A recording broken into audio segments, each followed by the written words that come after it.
Hey there, you wonderful listeners. I have a question for you.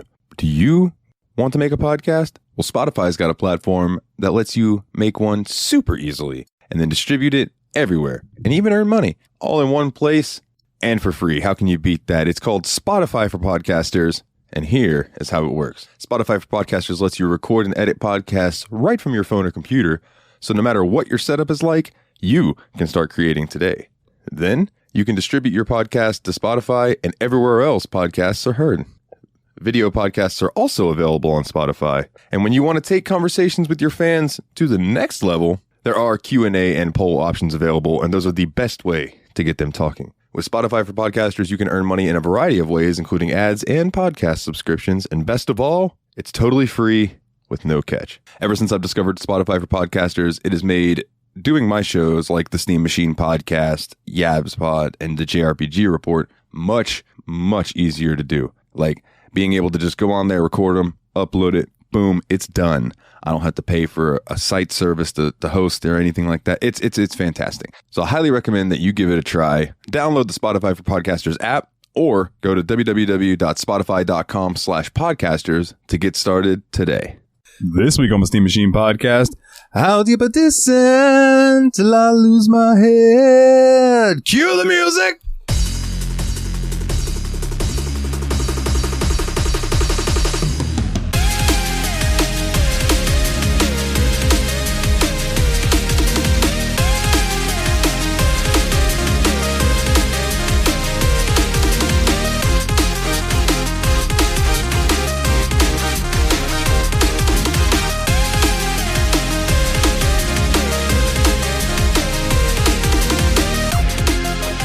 Hey everybody, and welcome back to another exciting, wonderful, splendiferous episode of the Steam Machine Podcast. My name is Dalton, and joining me as always are the Destructo Bros. What's up? It's Nate. This is Pilot Willie. Over. And this week we have a fourth co-pilot in the squadron, if you will.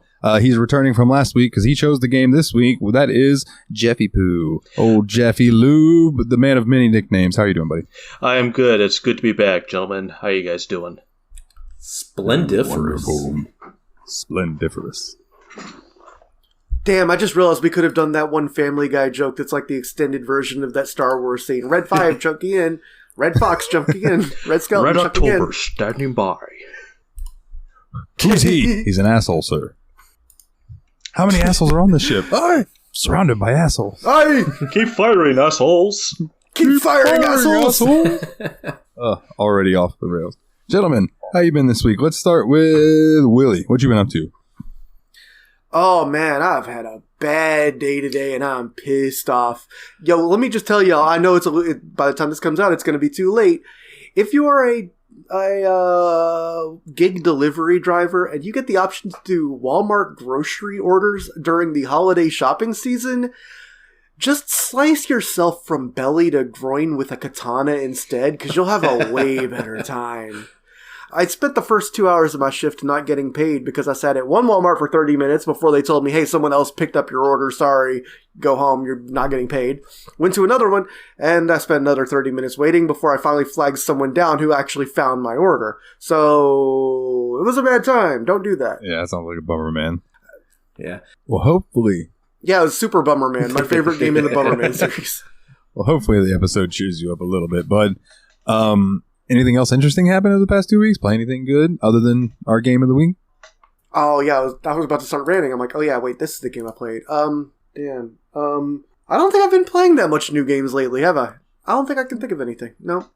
It's all out of my brain right now. Well, then we'll move on to the other Destructo, bro. Nate, what you been up to the past 2 weeks, my good sir? Yeah, man, it's been a pretty crazy couple weeks. Like, ended up booking a last-minute trip to Boston for this weekend that just passed, and had a good old time there. Like, we went to the Harvard Natural History Museum, got to see a lot of bones. That was really cool and fun. Oh, yeah. Like, just like, if you get a chance to go to like a natural history museum, if you like seeing skeletons and animals and things like that, just go and do it, because it's such a good time. And things like don't even think are that interesting when you think about them on a surface level, but you see them in real life. Like all the different kinds of rocks and minerals like that they have at those places. They're like super cool. Cause like I wish I had better examples in my head, but like you see two minerals that are the same mineral, but they form in completely different ways, and it's just like insane to see. Damn, Nate, sounds like you're tearing up. Jesus Don't get Christ. sentimental. All right, this has been the Steam Machine Podcast. We'll be back at you guys next week with And then that night we went and saw the Broadway musical 6, which is really, really good. It's about King Henry VIII's 6 wives, and it's just really good. It's kind of like portrays all of them as like pop star kind of thing, and it's just like really well done and a really interesting way to portray the story of the 6 wives. Like, I really enjoyed it a lot. And then, yeah, it was great. Sounds like, fun. I really, really liked it a lot. The music was wonderful. And then the next day, we went to the Orchard House in Concord, Massachusetts, which is the home of Louisa May Alcott, the author of Little Women. And you know, that's my wife's favorite book of all time. And then, of course, the Christmas book. So it's like the perfect time of year to go up there and just enjoy that. We had this, I wish I remember the name of it, but we had this really good diner too. And I had this chicken pot pie there, which was just fantastic. I fucking love chicken pot pie. Oh, no, dude, it was so good. And then we were planning on going out and doing some more stuff that night, but we were just kind of beat and like peopled out for the night, so we just kind of chilled at the hotel, and I just kind of slept on and off and played Pokemon on my Switch. So it was a really good vacation. It was nice to be back, and like it was so funny because like she was so concerned about it being so cold that she went to Target and bought me like this nice zip up like hoodie and like this hat and stuff. She's like, "You're gonna be so warm there. I'm not gonna let you get cold." And we got there, and I was like, "Babe, it's warmer here than it was in Nashville." But I wasn't going to get cold, I'll tell you that much. I had plenty of warm clothes to keep me protected. Damn, man, that's 2 people I know that went to Boston in the past 2 weeks. Dude, I loved it. Like, I've never been to New England before, so it was like my first impression. And even though it was kind of rainy, like the whole time we were there, it was like great first impression for me. Like, I just loved being down there. And I was like, it was so funny because like I did end up taking a walk at one point, and I was like, man, I haven't heard like a true Bostonian accent, like a real masshole just walking around. And it's like I just went for a walk downtown, and then I just out of the corner of my ear, I was like, "Yeah, that asshole over there." It was everything I could do to not laugh because it's like, "Yeah, that motherfucking asshole over there." It's like, I wanted to laugh so bad, but I was like, no, I shouldn't. I better keep walking. But that was just so funny to me. It does exist. One, I wanted to ask you about that, but I kept forgetting to. But I wanted to know if you heard any great Massachusetts accents. Number 2, you've never played Team Fortress 2, but you just did a perfect impression of the scout when you were impersonating that guy. But no, dude, like I loved it so much because like I love regional accents, and like I'm not gonna lie, we stayed at kind of a bougie hotel, so everybody was on their best behavior for the most part while we were at the hotel and stuff. But like just walking around downtown, like Boston, actually hearing it in my own ears, like, this was a blessing. That's like this lady I work with named Brandy. She's from New Hampshire, so she's got that nice. You know, yeah. Look at my car. Like she was like, "Look at the hood of my car. Somebody fucked up my car." 'Cause there was a dent in her hood. This is fucking hilarious. That's awesome. I love it. But yeah, man, it was a great trip. I highly recommend like just going to see Boston. Just like it's just nice. Like it's like the old style architecture everywhere. It's just like seeing all like these old historic buildings. It's just I just love that kind of stuff. So it's like really nice to go somewhere like that.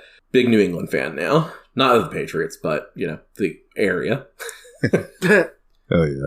It'd be cool to move up there one day. Like personally, like I mean, I like that whole like northeastern area. So yeah, feels like a place you could retire to. Yeah, you know? For sure. Although no, most people go the other direction when they retire. Dalton does not want to go to Florida when he retires. I promise you that much. No. Dalton does not want to go to Florida. Oh man. Anything else? That'll cover me this week. Yeah. What about you, Jeff? What you been up to since the last time we spoke to you, my good sir? Apart from work, that's it. Just working. I can fucking relate to that. Apart from work, Yo, nothing. Yeah, for real. I literally just bitched about work for my whole "What have you done this week" section, and it was just me bitching about today. Well, it's just, I work in retail, so working at a store during Christmas time, it just brings out the lovely cheer in people. I don't envy you and Dalton whatsoever. Yeah. And for what it's worth, I don't blame the people that were working at the Walmart for me getting fucked over by the Walmart situation. I blame the fucking management of Walmart for not hiring enough people to get this taken care of or paying people well enough so they can hire them. Yep. Like, this is not down to Walmart grocery pickup guy. This is down to, Samuel That's Walmart. actually really close to his name. Okay. I know, it's Sam Walmart. Good night, John boy. Good night, John. Damn it, can't a guy masturbate in peace in this house? One of the funniest jokes Family Guy ever did. And now, Mr. Conway's here. Yeah, and that's another one. Will you just let him fucking rest in peace? Anyways, Peter. well, I guess that leaves me, right? Yep. Oh, God. I hope you don't really need to talk about work after your last podcast, but if you do, buddy, we're here to listen. No, I'll leave ranting about work on Yab's pod because I don't want to use quite that bad of language on this show. This is Instead, a genius show. But it did sound like a rough one. This show's PG-13 to soft R. The softest of ours. We say the F word, but we don't go quite as far as the other one. To the point that, like, whenever I plug my other shows on the JRPG report, I just quickly run through Yab's pod. Don't listen to this one. I throw it in as If you listen to the JRPG report, you are not interested in Yap's pod. Pretty much, yeah. So over the past 2 weeks, I've just been like Jeff said, working a lot. Megan did come see me this past weekend, and we did like an early Christmas thing. Since we would like family stuff next weekend, and then she's going to be trying to move at the beginning of the year. So I got her a new mouse, some Disney Squishmallows, and then I got her, and this is the one that she yelled at me for because she was like, "This costs too much money," and I was like, "Shut your mouth, enjoy it." And her favorite book series is ACOTAR, which is A Court of Thorns and Roses, and I bought her the hardcover set of them. Nice. And I mean, it didn't break the bank. They weren't like mind-blowingly expensive, but like I just happened to get the one that she really, really wanted, and I didn't know which one she wanted, and then the one that comes with like the novella and stuff. So that got me some brownie points.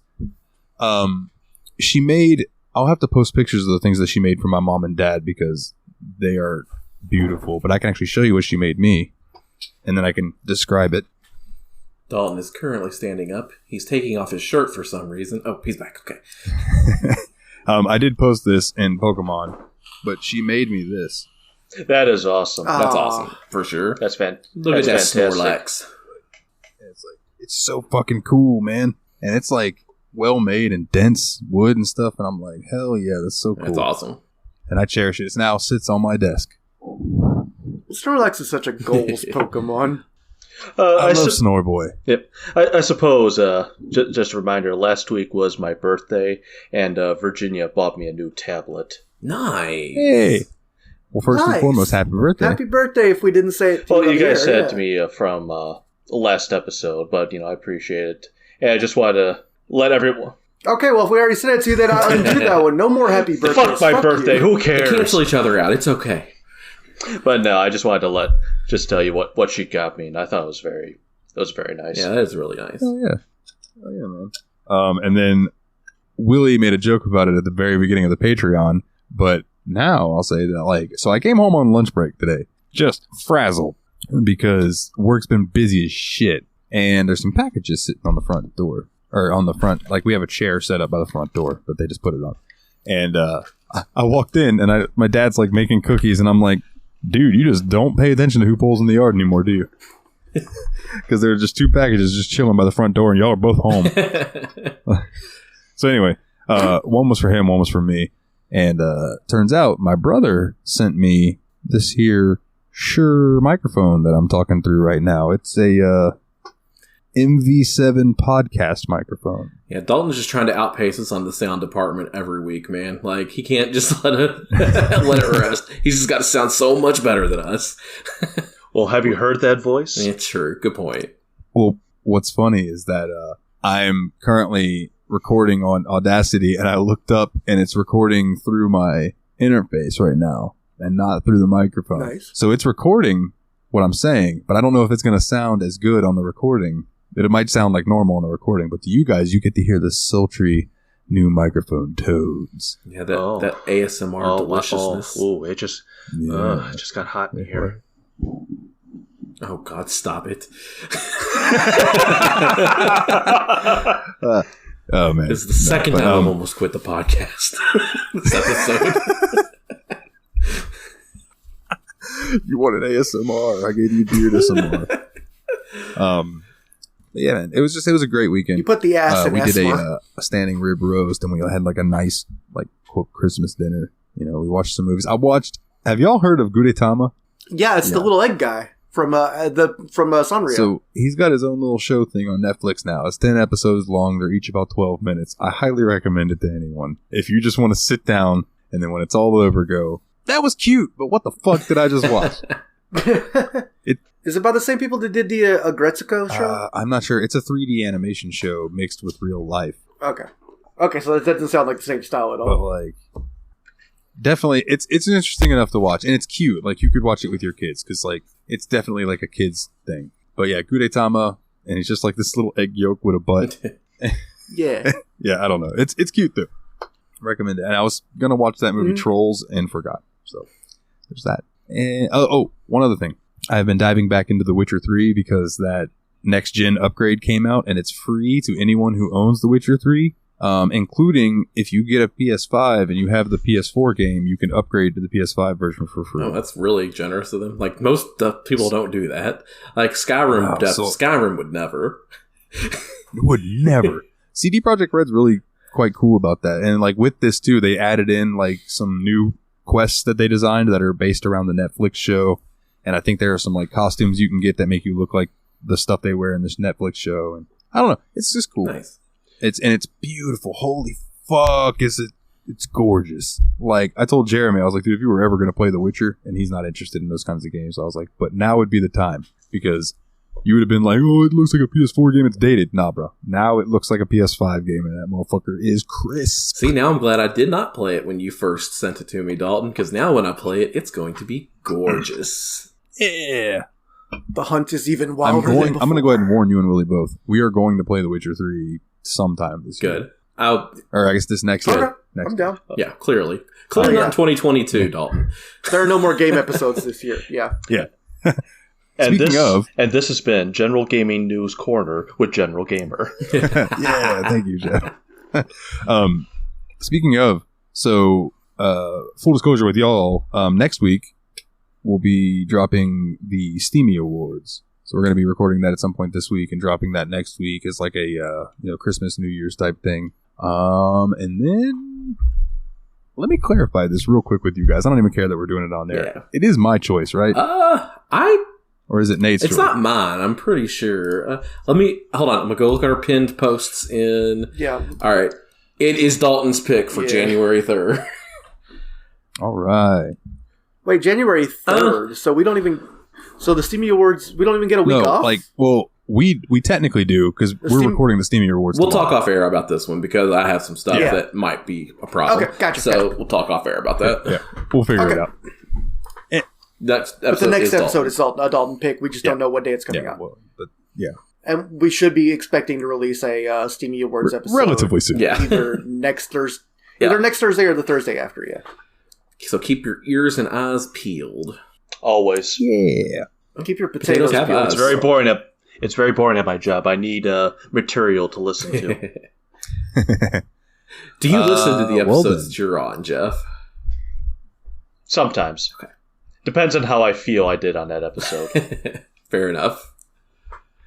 You know what? Just quick fun fact, then we'll dive into our game of the week. I used to listen to every episode of the Steam Machine podcast after we recorded it and released it to make sure everything sounded okay. I do not remember the last time I listened to a full episode of the Steam Machine podcast now, because now I'm like, now that I know I've got my editing down and all that, I'm like, surely somebody in the Discord will be like, hey, there's a fuck up at such and such time. I'll be, oh, okay, I'll go in and I'll fix it. But I've gotten pretty good at not doing that. So, yeah. All right. Well, gentlemen, you ready to dive into our game of the week that Jeff chose? Hell yeah. Hell yeah. All right, Jeff, do you want to reveal the name of the game, even though it's going to be in the title and people are going to already know what the name of the game is, and then I will dive into the O-dubs, my good sir. Well, I will reveal that the game is one of my favorites of all time. It is Descent Freespace. Woo! All right, so then O-dubs, Descent Freespace, The Great War, also known as Conflict Freespace, The Great War in Europe, is a 1998 space combat simulation IBM PC-compatible computer game developed by Volition. Best known for the Saints Row games. And Red Faction. Really? And what? And Red Faction. No shit. Wow. All right. That's impressive. I didn't realize that.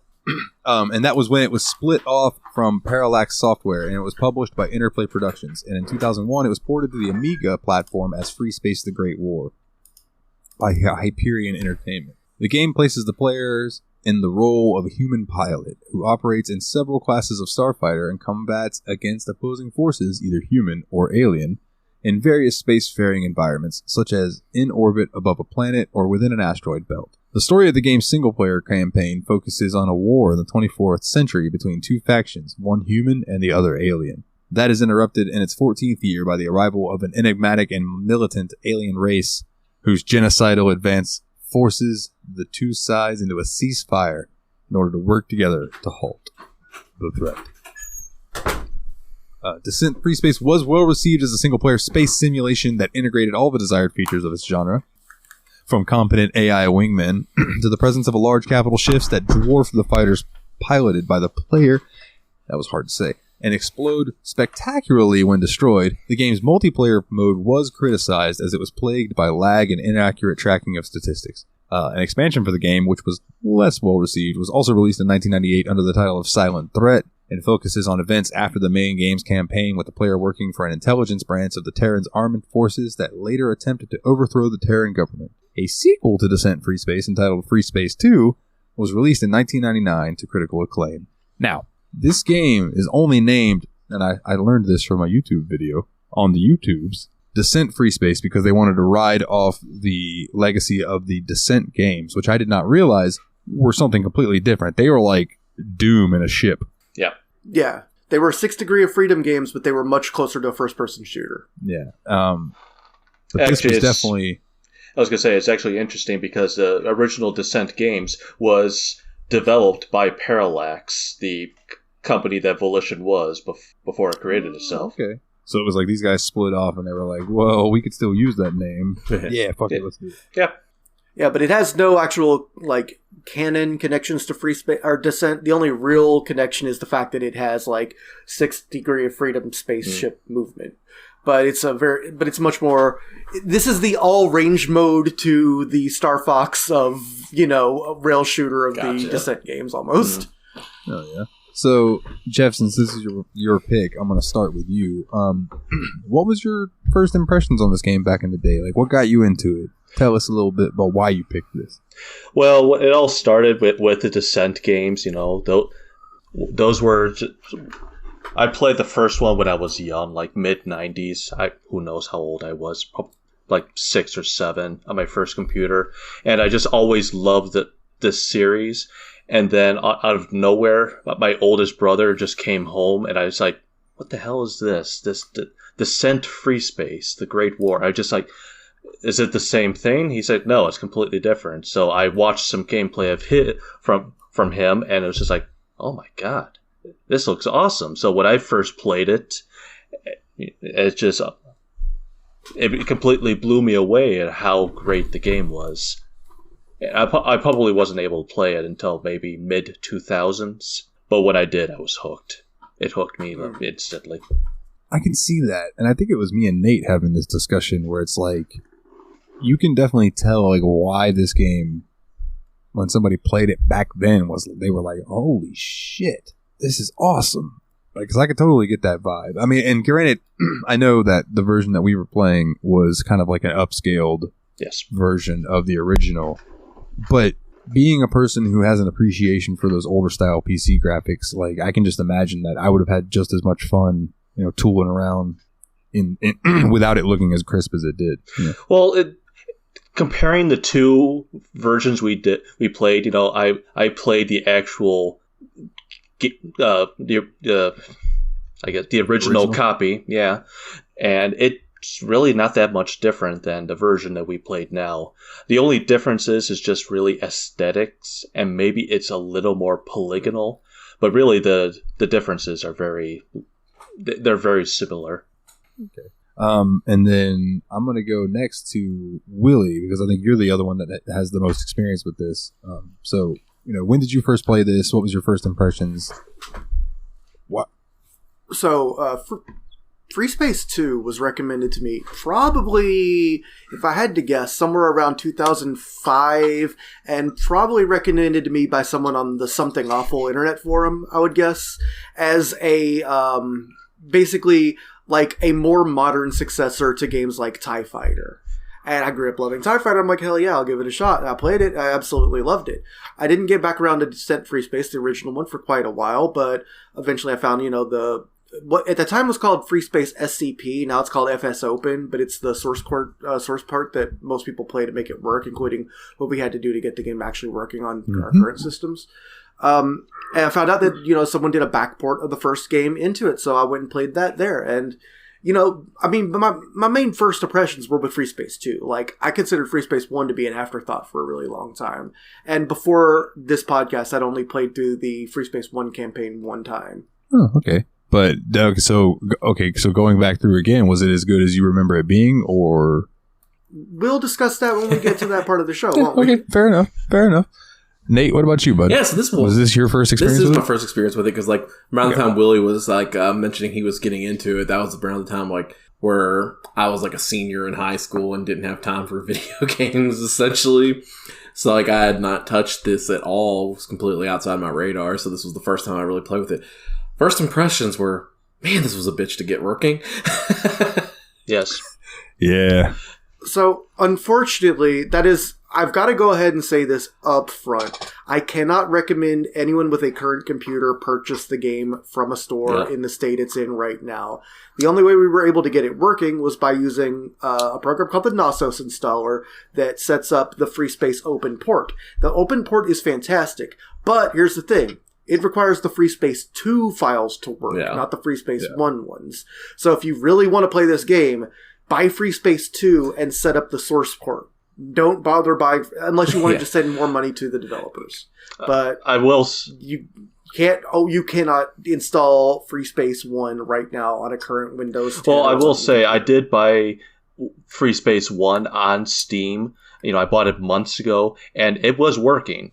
You know, I was able to play the original version on Steam, but then I guess they did some sort of update for the Windows 10 and 11 versions, and that really fucked it up. I think there was an update to Windows that broke it. Well, it might have been Windows itself, but it really fucked up the game, and now you cannot play it unless you get a open source port. Yeah.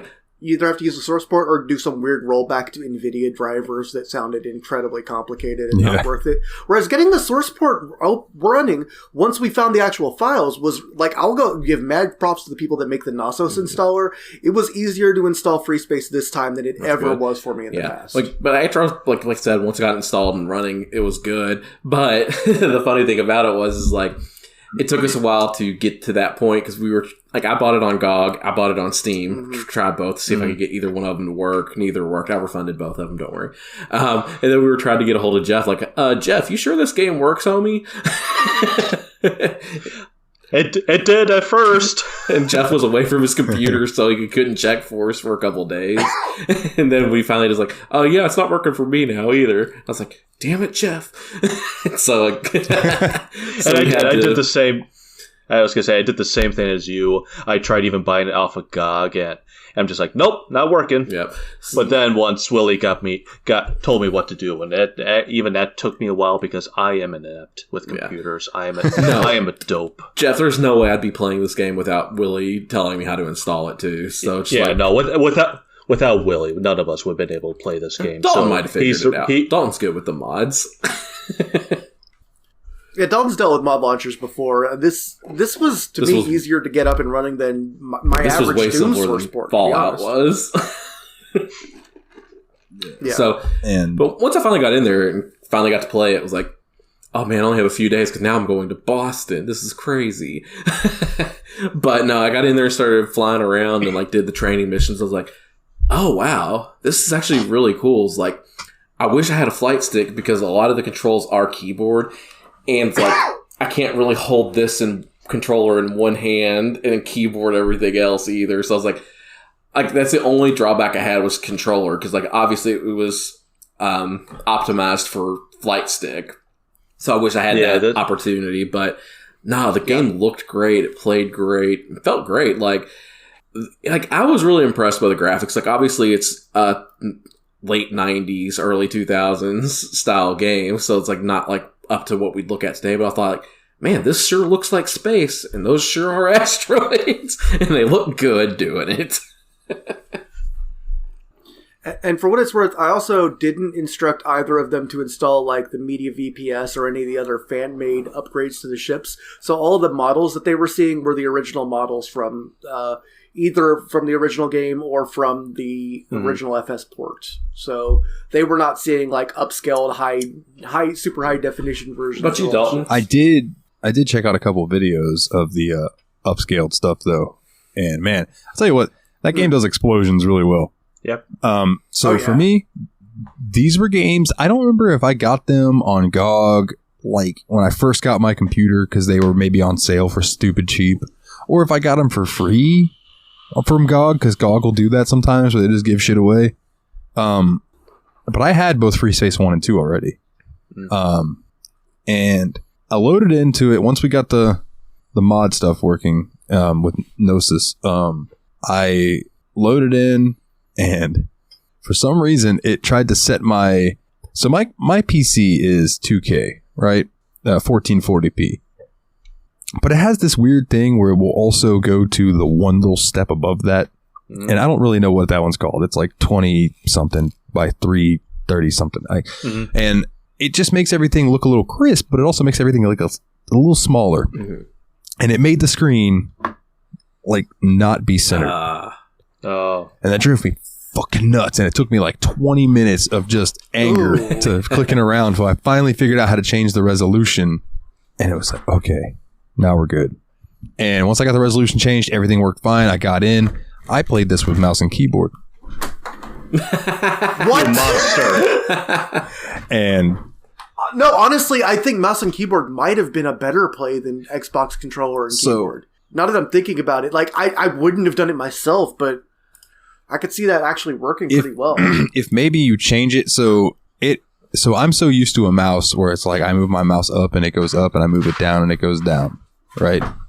That when I'm it was set to when it goes up, it shifts my ship downward, and when I pull my mouse back, it inverted it and made it go up, and that threw me the fuck off. And I'm so used to inverted controls in flight sims today. I'd never even thought about it for a second. And you know what? On a stick, that doesn't bother me. But on the mouse, it was just weird. But on a mouse, that would feel weird, yeah. But I don't know. I played a few missions. I failed the tutorial like 4 times. Did you really? How do you fail the tutorial? It's very self-explanatory. I blew something up before he asked me to, and he told me I couldn't obey instructions and I needed to report back. He's like, I just want to play the game, sir. So I eventually made it through, and then I did like the first couple missions, and by that point, I don't know what it was about the game, but it started hitting me with that. I started getting nauseous, like, where it was like making me woozy, and I was like, fuck. Went full amnesia on it. By that time, I decided I was like, I am gonna. Yeah, it went full amnesia. Absolutely. Sorry, I just registered with me what you just said. I was like, I'm gonna watch some videos on this. So I watched a few retrospectives. Let me tell you, if either of you want to make a YouTube video about Descent Freespace 1 that isn't a long play, congratulations. You're gonna be like one of like 10 people maybe that have done that.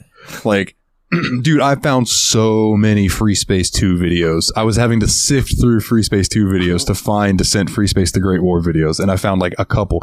And let me tell you, some of them were from like the beginnings of YouTube, and you could fucking tell. Yeah. Like, the guy's like Oh yeah, today we're going to be talking about Descent Freespace from TSMP Division. Oh, it's Bane! You all bought it, it's This is Bane. like 180p or something like. 144p, wow. Yeah, 144. Yeah, back when 240p was the high quality. Definitely wasn't a quality video on YouTube we're used to watching about people like Team Retrogue. Yeah. There you go. Yeah, Team Retrogue, on the other hand, could put out a nice video that captures his controllers and his systems really well. I mean, the fact that I was able to see the difference between the Switch OLED and the Switch Classic, just like in his video footage, is a testament to his directorial ability. Absolutely. So my main question for you gentlemen is, the two of you that are more experienced in the game, and Nate, please chime in with your experiences too, but like, what am I missing from the story? Because I would like to try this game again, but like, I just want to know like what I missed out on, because these retrospectives, like some of them went into the story a little bit. I know about Shivens, I think were their name. Mm-hmm. Okay. Yeah. But that's about all I know, and I want to know more because I love space stories. So like the very beginning of the game. Yeah, We can give you the whole I want to cover the very, very Please, beginning sorry. because I didn't get as far as either you or Jeff for sure. But like the very beginning of the game, you're becoming this trainee to help pilot and all that fun stuff. And the initial conflict is between, I forget the name of the main race. Vasudans. The Galactic Terran and then Alliance. the Vasudans were and the aliens that you were Prominent initially Empire. after. So the first couple missions were just like, hey, get used to flying. And then one that was really fun was getting to do the one where you're out taking out the troops of Vasudan ships. It's like you're in the asteroid belt. And Yes. I love that mission a lot. Like you were trying to track down like 3 different squadrons of Vasudans, and then there was an optional fight you could do if you could find where the Vasudan ace pilot was. If you liked that mission, Freespace 2 is going to be extremely your shit, because there's an entire class of missions called Nebula missions that have that same weird Nice. sensor thing where you have to be really close before you can Yeah, even I see thought that was a all your lot of scanners. fun. So you're just following that like wavy thing in the So I really for a enjoyed long that. way. Like, and like that was like the conflict that the beginning of the game hints that there is a bigger thing coming after you. Like the intro of the game was like a pilot returning to one of the bases and being shot down by like this random, like, it wasn't the Vasudans. It wasn't the Vasudans. That's why I'm so interested in the story. They did a good job with that opening cutscene because it pulled me The in. cutscenes And I'm like, what's that going I on? saw in the game, like, Yeah. the cutscenes are really well directed. Like they all look really good. And I also thought that, especially for late 90s, early 2000s, the voice acting in this game was really good. Yeah, I would like to give a shout out to the voice acting too, because I didn't remember there having this much of a cast in it before. But like, even like each capital ship has its captain or commander or admiral in charge of it that has its own voice. Like, it was actually really, I don't know, I thought they did a great job, because none of the voice cast sounded like amateurish or goofy like a lot of the late 90s, It was very professional and well done should. voice, in my opinion. Yeah, they all sounded like, this is a real conflict. Everyone is giving a damn. Yeah. Yeah. Yeah, at the minimum, everyone was professional. Maybe robotic and underselling it, which I actually kind of prefer over Because the thing is, terrible it's overacting. very military, right? And military is not Yes. going to oversell Yeah, these yeah. things. They're not going to freak out when there's a battle happening. Like, that's their job. So, like, the fact that they didn't Exactly. oversell the things made Yeah. it more believable to me. Oh, I fully agree. I mean, like, I feel like the emotions you end up feeling, it isn't because someone is freaking out in your ear. It's like, literally, like, you just contemplate the gravity of what you've just heard and go, oh. Real quickly, one of the retrospectives that I watched about it mentioned that like there was like a criticism of the game, but at the same time, it was also like a plus, if you will, is that the criticism was that like in Freespace 1, you're kind of just a nameless Joe. You're just a pilot, right? You don't really have any character. But they said, but on the flip side of that, the game does a fantastic job at making you not feel like a hero. You are part of a squadron. Like, Yeah. You are Alpha 1 most of the time. You're not, the best. In fact, a lot of times I'll tell you, like, Alpha 2 is a veteran that we've put with you because we expect him to be able to help you succeed this mission. yeah, you're not the end all be all hero that saves the day. And I always appreciate when games do that. Mm-hmm. Yeah. You're not the chosen one. You're just one pin that could pull out enough to just throw that grenade that knocks all the dominoes over. And that's what I really liked about these games in general. Yeah, the AI in this game, they really, for this time, they really knew how to, like, you are part of a team and they will respond accordingly because you are able to give commands to individual fighters or squadrons and they will respond. Yeah. So if it's like, all right, attack this capital ship, they will focus their goal on just destroying that capital ship. Well, speaking go ahead. Okay, speaking of the AI too, is like it really is like noticeable that they are doing things independently. Like in that mission that I was talking about, I've realized at some point it's like I was kind of following ships around, like why do they keep turning around when I get close to them? Oh, they're following me. Mm-hmm. I was like, it took me a minute. I was like, oh, so this is actually what's happening here. It's like, I was like, and they're doing a good job of avoiding me. Like they would even shoot down asteroids when they got in the way of our flight path. Like I was just like, oh yeah, man, they really are active, and it feels like they are doing stuff with a purpose that's programmed in, but has to also like adjust to what you decide to do. Like I was pretty impressed by that in a lot of ways. Yeah, I feel like the game is really responsive to your actions in general. Like, that's one of the things I'm most impressed by. I'll get into something that happened later on, but, like, it really has a lot of branching. So, I'm sorry, why don't you guys talk a little bit about more about story? You're back in the story. I said, like, when I was, like, I hadn't quite gotten to the point where the main antagonist actually appeared. Like, I was still doing Vasudin stuff by that time. Okay. So, why don't you guys kind of, like, after, like, you know, that asteroid mission and we're like fighting Vasudins and kind of everything's revolving around Vasudins, what kind of happens from there? You want me to go, Willie, or do you want to take over? Absolutely. So, for the next few missions, it's still just focused on the Vasudins until you're now doing an escort mission for just like a small freighter, essentially. And as you're nearing your objective, all of a sudden these random ships out of nowhere, and throughout the entire mission, you're attacking the Vasudins still at this point, but there is a battle off in the distance, and they're just getting annihilated by the Vasudins are getting annihilated by this random bunch of ships. Then all of a sudden. Yeah. Which you can't even target with your own systems. If you try to mouse over them and click on it, nothing happens. If you hit the T button, you can't pick them up. They're just blurs at this point, you can't target them. At this point, you don't have any shields. But these ships, at this point, they're the Shivans. They have a shielding system that you cannot penetrate with your weapons, and they just obliterate the ship that you were trying to defend. And then for the next several missions, you're just trying to figure out a way, how can we target them? How can we get a shielding system? How can we develop weapons to be able to fight them against?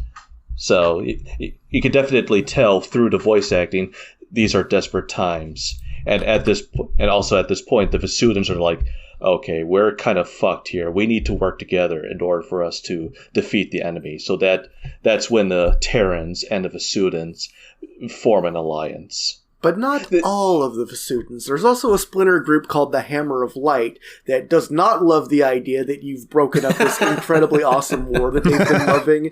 And they absolutely just want to destroy basically everyone. They essentially align with the Shivans because, like, they end up coming in together at times. They do. It's real. I mean, it wouldn't be a Freespace game if there were only 3 factions. I will say, I mean, I guess this is sort of a spoiler for Freespace 2. Do you want to hear this? Sure, go ahead. I probably won't remember by the time we play it. Basically, there's going to be a confederacy for the Terrans as well in Freespace 2. So, like, the same thing you have with the Hammer of Light, you have, I think they're called, like, the Neo-Terran Confederates. Yeah, Neo-Terran Front, the NTF. Okay. It makes sense. But then, at this point, you're finally, after a few raids against some Shivan depots, you've developed the shields. you've figured out how to track their ships, and you've developed weapons, and now you're basically going on the offensive, even though it seems like every mission the Shivans are just constantly kicking your ass. So does this give you... But the does way this it lead works to like is more so- resource sorry, management please. type stuff now too, that you have shields and different types of ammo to use to fight against them? It does. Yes, you do have to manage the shield separately, which does involve, like, you know how in TIE Fighter the shield had the front and back half? Yeah. You had to, like, press a button to equalize them? There's 4 quadrants to the shields in this Okay. game, but it's otherwise a really similar mechanic. And you can also, like in TIE Freespace, Fighter. or like in TIE Fighter, you can shift your energy between Oh, your okay. weapons, your shields, and your engines. And as the game progresses, you do get to you get new ships, because new ships become developed, and each one has its own characteristic in terms of speed, maneuverability, armor, and then also weapons and missiles. Okay. And it's always just like, And even between matches, you can choose, like, to load out your ship with different missiles if you don't like the default ones that it's given you. Like, you can be like, you know what, I know it wants me to be a Hercules-class heavy fighter, but I'd like to be a Valkyrie Interceptor. And you could just do that. It'll let you switch them out as long as it's, like, available. But there's also, like, a limited number of resources, so you can't just put everything... Like, you can't make your whole team, like, Valkyries. There'll be, like, 3 Valkyries available or something like that. so let's see what else. But yeah... So we were up to basically, like, every mission you're going to, you're doing... I just wanted to expand on what you were just saying. Like, you're because the thing is, the game has a really good balance of, like, the narrative is crafted as much through the actual missions as it is through, like, the mission reports and stuff. Like, you're going out there getting close to things to scan them so you can find it. And, like, there's even a mission way later in the game. Well, no, we'll get to that mission later, I think. But, like, you're like...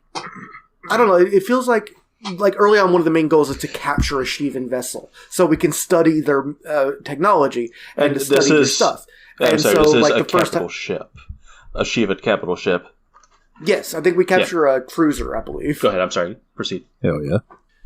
No, I think that was but- basically it. Like, that's one of the main early on goals is to capture a Shivan cruiser, and we finally pull it off, and we bring it back to a big, powerful station that is like one of the main science capitals of the world, and then all hell that's breaks when loose. you figure out, and you actually see it in the opening cutscene to this game. The ship that comes through, it's just like, oh my god, it's not for students. They're not for students. That ship, you find out it's called the Lucifer. The Lucifer. That's a name. Lucifer. That's a hell of a name.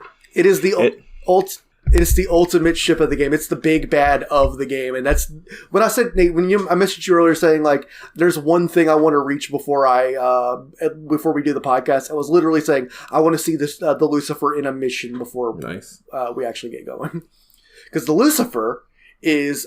It's classified as a destroyer by the Terran Command, but it's actually more of a super destroyer. It's the only ship in the game, the only capital ship in the entire Freespace series, in fact, that has shields. Cannot be penetrated.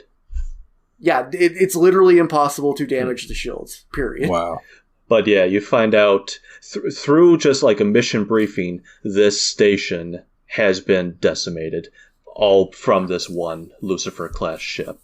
And that's when you're just going, what the fuck?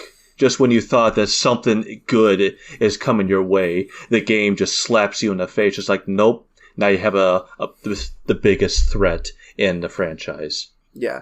So because we thought we were going to reverse engineer Shivan technology and all that. We got their shields, we got the tracking ability and all that. But no, we're not getting their weapons. The moment we haul one of their ships in, it immediately summons the devil to come and destroy, And the Lucifer is also the only ship in Freespace 1 that has a beam weapon. It literally shoots like just like straight up beams that like rip through and take out like 12% of a destroyer's health in one blast. Are destroyers kind of like your tank style ships? So, do you remember the Star Destroyers in Star Wars? Yeah. Like the huge ass triangle shaped ships that the Empire uses like their flagships. That is like the top class of ship in this game for the most part.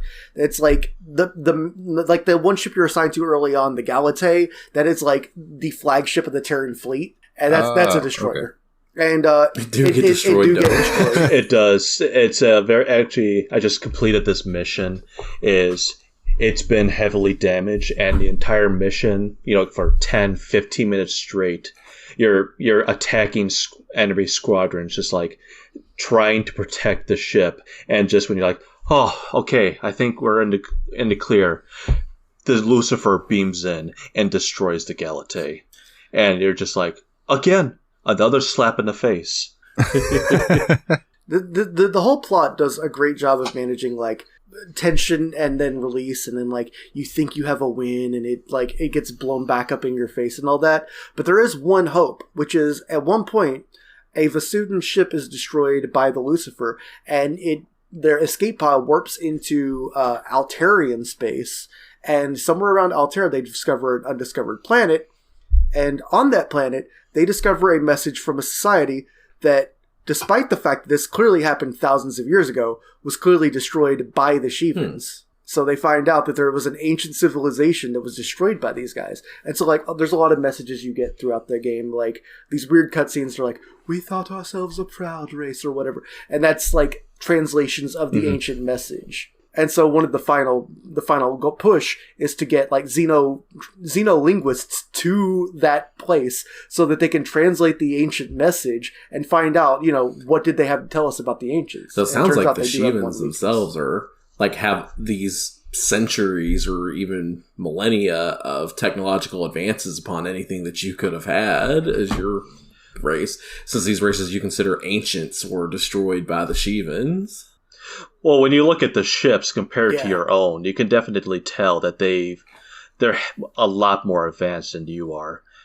Like, even it's classified as just a normal destroyer called the Eva. When you look at it compared to, say, your ship, the Galatée, you can definitely tell that it's just like, the Eva, it would just destroy the Galatée with no problem whatsoever. The Shivans are just so far advanced, but it's just by sheer hope and basically story, the script of the game, you're able to push through.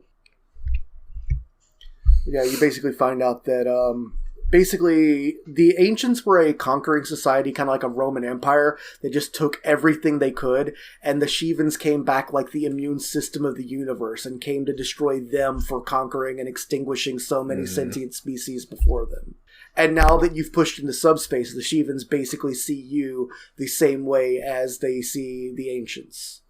And so they've come to stop humanity and the Vasudins from becoming like that kind of plague that they upon themselves the universe. basically are. Yep. Yeah, and they immediately prove that by at the beginning of, I believe, Chapter 3, completely destroying the Vasudin homeworld. Jeez. You know what they remind me of? Daleks. Yeah, they're kind of not too far off from the Daleks, except they don't, they want to exterminate. Exterminate! And there is only one time you see an actual Shivan in person, and that is just through a cutscene. Yeah, a boarding party gets to a Shivan ship, and you see a cutscene of them trying to board, and we finally see what one of the Shivans looks like in person. And golly, it's pretty scary. I guess like a giant mechanical bio spider, essentially, but it just not just destroys this boarding party with very little effort. Yeah. So do you see what the Vasudins look like too? Are they? Yeah, once you make an alliance with the Vasudins, you're pretty much talking to Vasudins all the time. There's even like this cool thing where the Vasudin's voice is like, and then like the voice over top is like translating it like, that was pretty good for a Terran. Yeah, I'm looking. I just had to Google a picture of what they look like. They're just kind of like weird brown like fish-eye type dudes, I think. But yeah, to progress with the story, you do eventually find out that the Lucifer does have a weakness, and the only way you can attack it is through subspace. And that's what you would have. Yeah, shields do not work in subspace. So basically, at this point you developed a bomber called an Ursa, and there's also a bomb called a Harbinger, and Harbinger, however it's pronounced. Yep, exactly. That's it, Dalton. you follow it into subspace, and then you just do an all-out attack on the Lucifer. And even then, it's very difficult to do because the ship has 5 reactors. Yeah, it's set up in a very fun final boss where you have to destroy all 5 reactors within like 8 minutes or something like that, or else it'll come through the Sol system and glass the Earth, like it did to the Target. Yeah. But when you beat the mission, it does end in a very cool way. The subspace portal forms, and you see all your fighters escape, and then you see the Lucifer, as it's blowing up, slowly make its way out the portal, and then the portal just like closes in on itself, and it's severed the head off the Lucifer. Nice. Yeah. And you find out you're basically in really the moon's orbit, looking at Earth. That's how close it was for the Lucifer succeeding with its mission. Yeah, it's a cool looking ship too, though. I like that a lot. The Lucifer. Yeah, it looks like a giant ass bee, basically. Hold on. I put it in chat. Oh, did you? Okay. Yeah. yeah, I love that design. Yeah.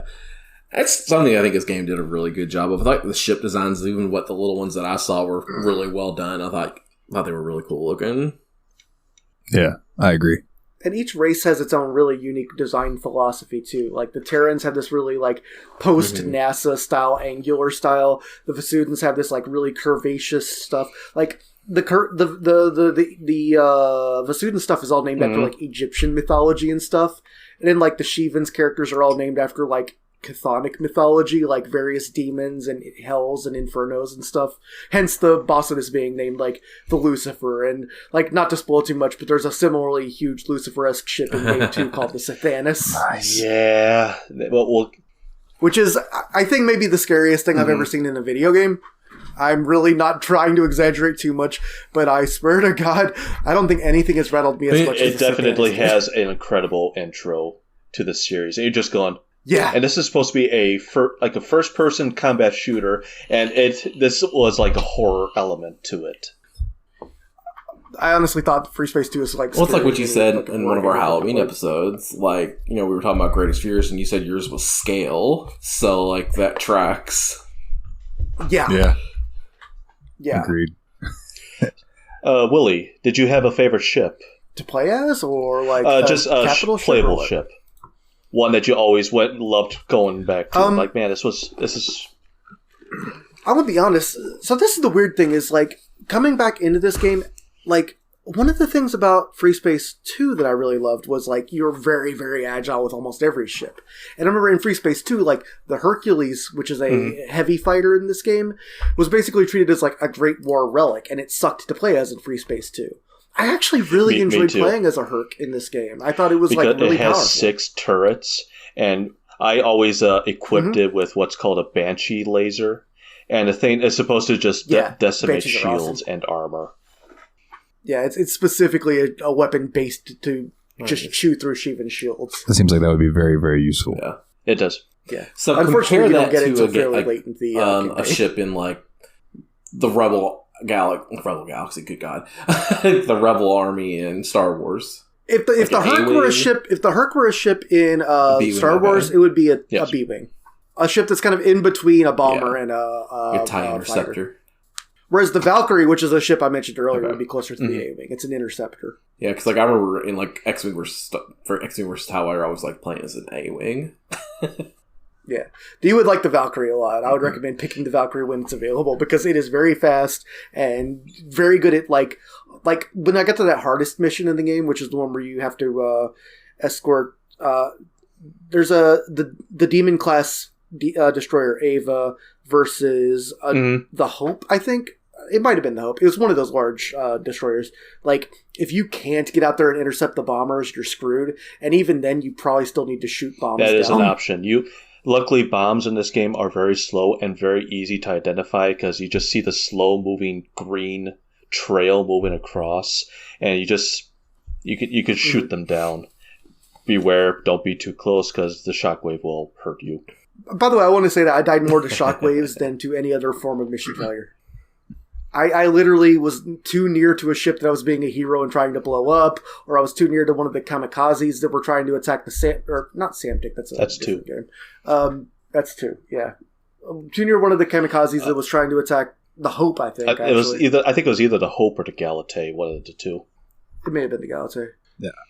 Oh, but the coolest thing is, oh my god, I forgot. There's even a mission where you fly a stolen Shivan Dragon fighter in Shivan space. It's called Playing Judas, and your goal is to just scan everything, but don't get scanned by the other fighter ships. So you don't want to let the fighters get into your space, or else they will, like, scan you and the jig will be up. So you're, like, scanning transports, trying to figure out what the Shivans are trying to pass through, and then the Ava, which is a demon class. And then the Lucifer This is the first time in the game where you see the Ava and the Lucifer on screen. You know, before it's always just either during a cutscene or during a briefing. So you see the ships and you're just going, "Oh my god, I am a dwarf compared to these massive ships." It's like, try to get into the Lucifer's fighter bay, and it's like, they only tell you to do that so you can look through the whole ship and be like, oh my god, how do I find this thing is 5 miles long. I guess equivalent to like at the start of Star Wars Episode 4, the Rebel cruiser getting sucked inside the Star Destroyer. Think of that size comparison when you're playing that level against like the Lucifer and the Ava. By the way, that's actually a Corvette class ship. I'm sorry. Actually, shows how much I care about Star Wars. Bazinga! Yeah, it's still Freespace. Bazinga, Baspingus, Zimbabwe.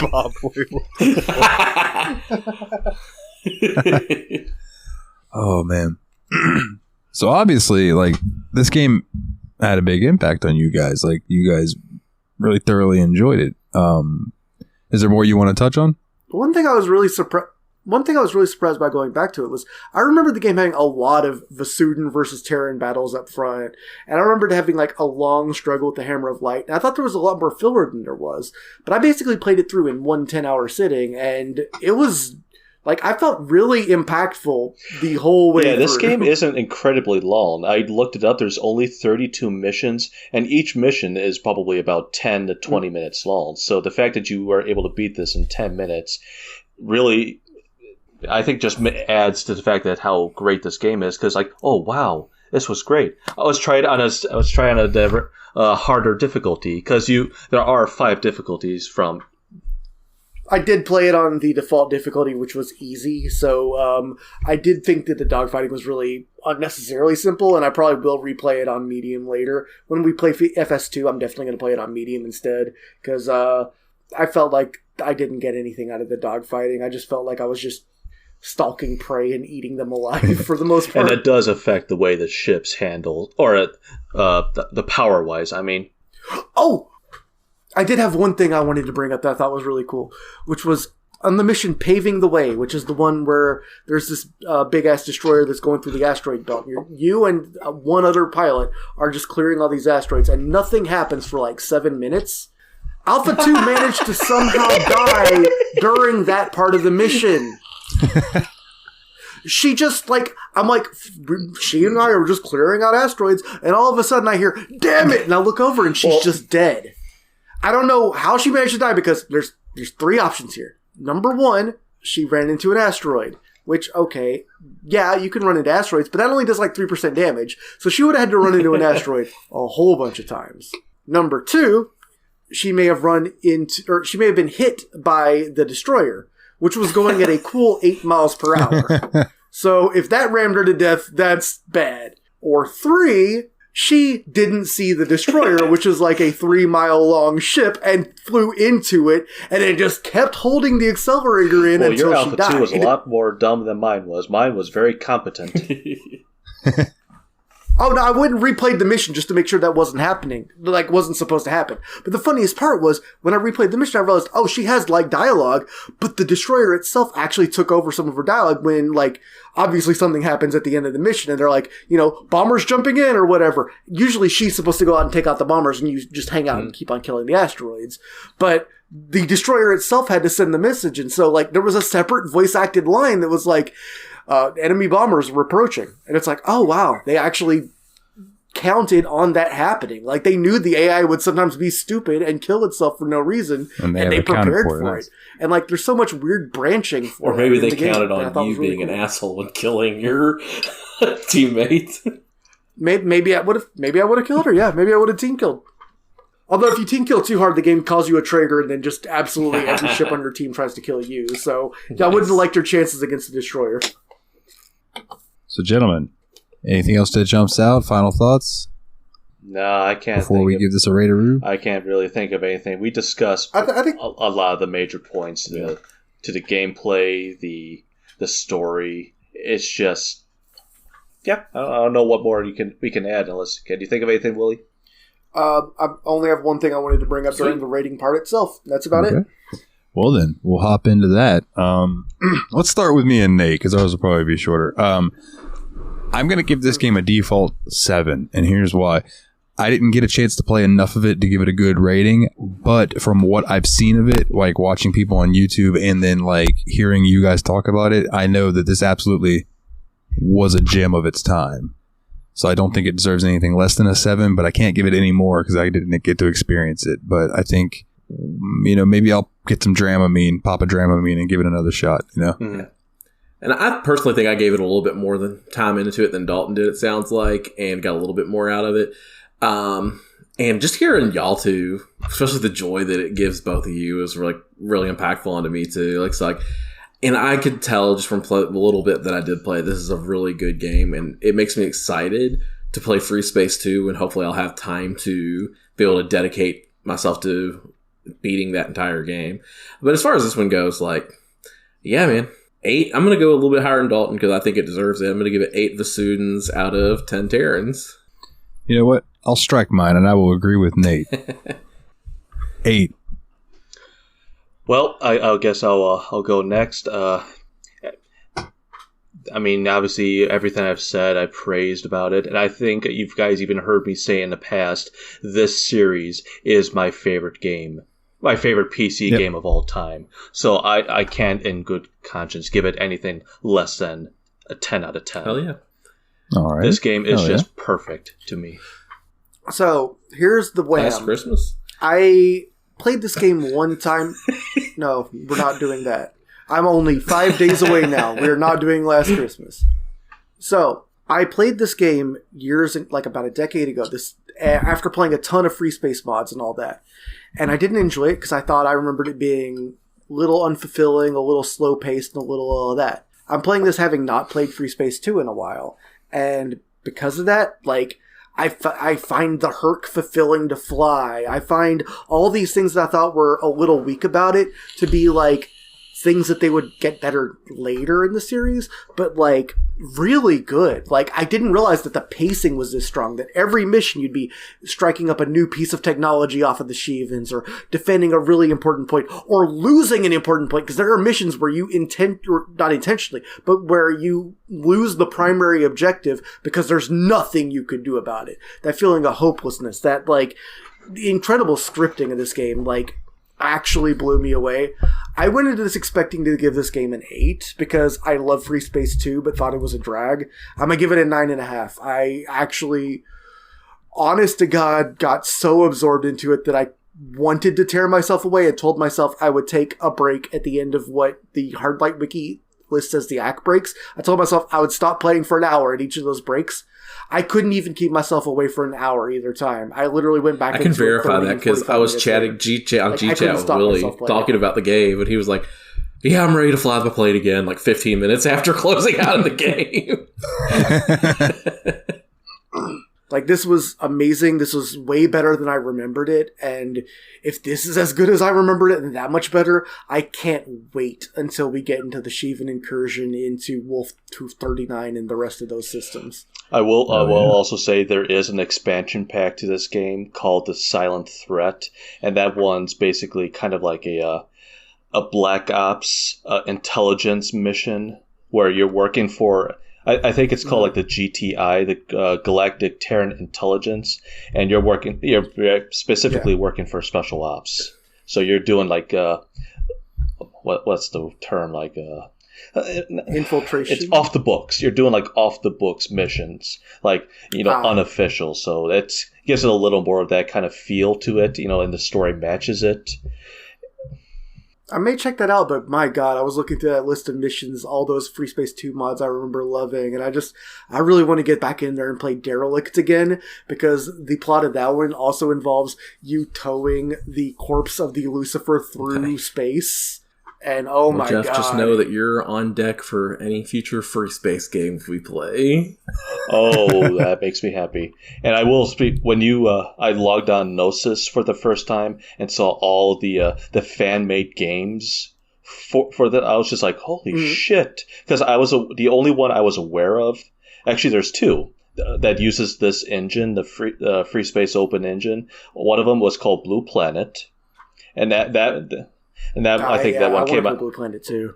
It's a very anime one, right? Don't recall. I think it still looks the same, but they tried to get a little more creative with it. I think this was like 2003 or when they finally created Blue Planet. But then the one that really gets me excited, because this is also my favorite franchise for consoles, is Star Fox Event Horizon.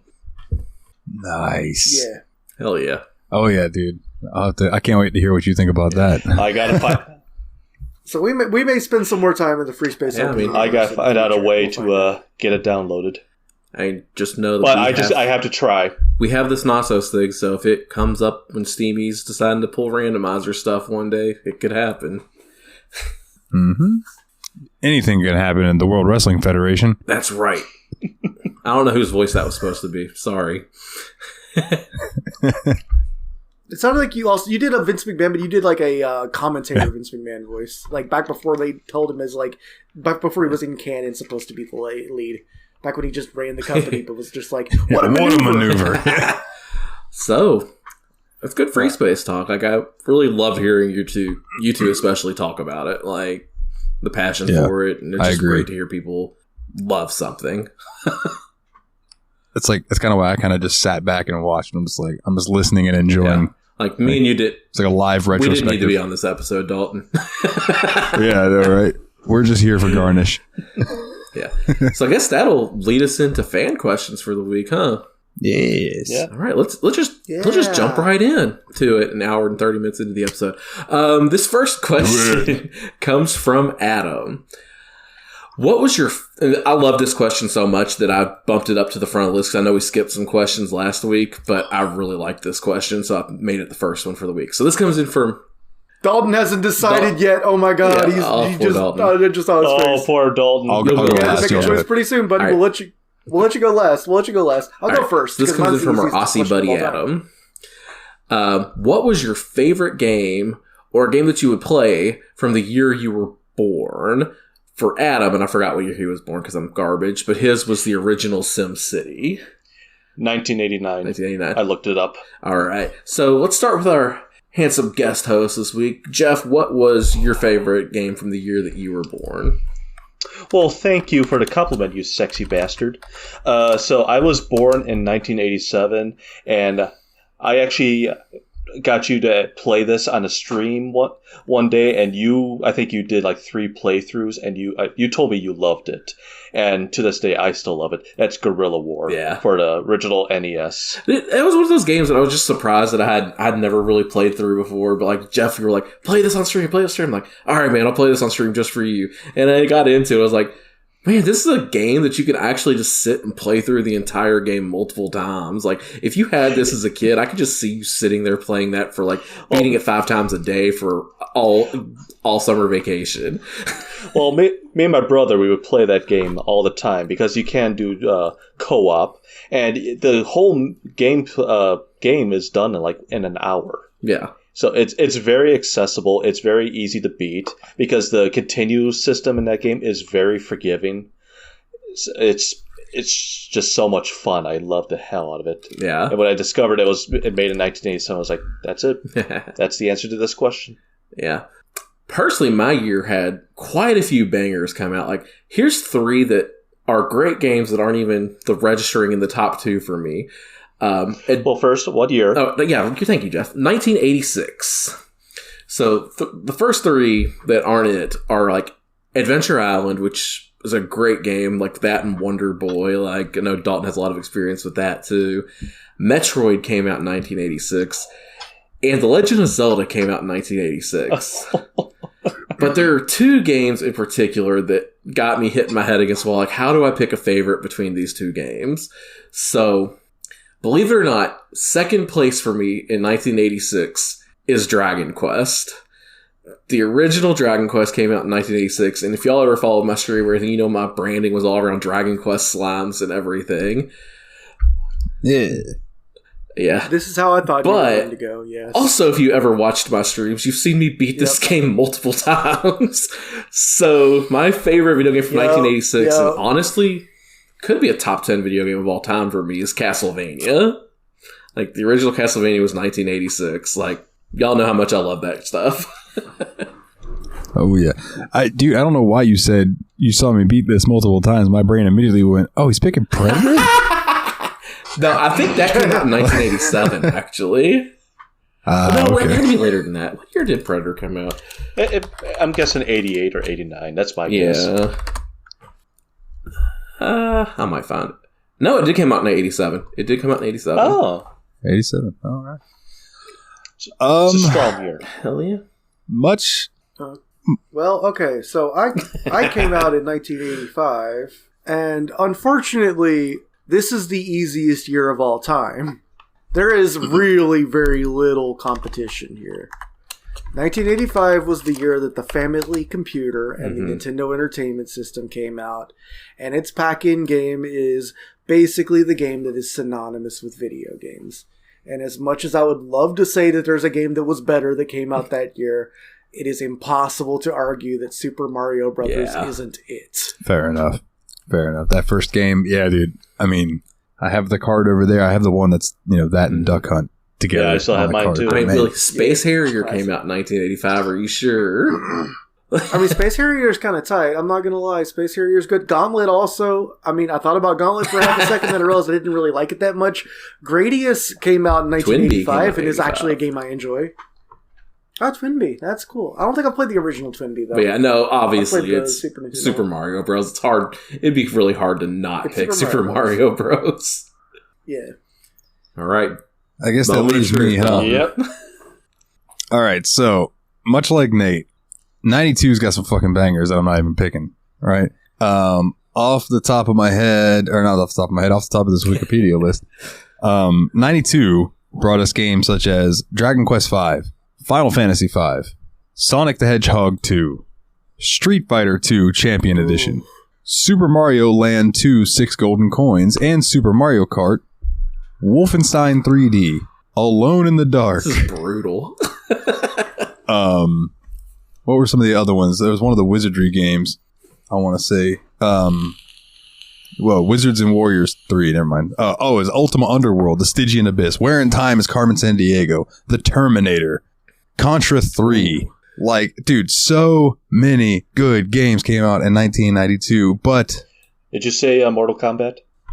I did not, Jeff. Thank you for stepping on my The one that I hadn't mentioned and the one that I am going with is Mortal Kombat. Although, a game that I do have for the NES on cart right over there did also come out in 1992, and that would be Beetlejuice. Nice.